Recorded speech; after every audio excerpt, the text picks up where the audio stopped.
ورنہ یہ ہوا ہے کہ طبیعتیں سخت ہیں، مزاج سخت ہیں، لب و لہجے سے تلخی پھوٹتی ہے۔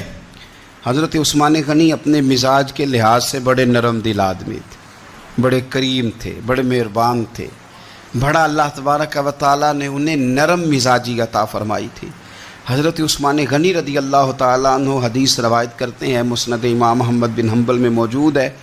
فرماتے ہیں میں نے نبی پاک صلی اللہ تعالیٰ علیہ وسلم کو یہ فرماتے ہوئے سنا ہے، میرے کریم محبوب فرمانے لگے وہ شخص جنت میں ضرور داخل ہوگا جو نرم مزاج ہے، جو خریدار ہو تب بھی نرم مزاج ہے، دکاندار ہو تو پھر بھی نرم مزاج ہے، جو ادا کرنے والا ہو تو پھر بھی نرم ہے، تقاضا کرتا ہو تو پھر بھی نرم ہے، جو ہر معاملے میں نرم مزاج۔ اعلیٰ حضرت بریلوی رحمۃ اللہ علیہ ملفوظات شریف میں فرماتے ہیں جو کام نرمی سے ہوتا ہے وہ سختی سے ہوتا ہی نہیں۔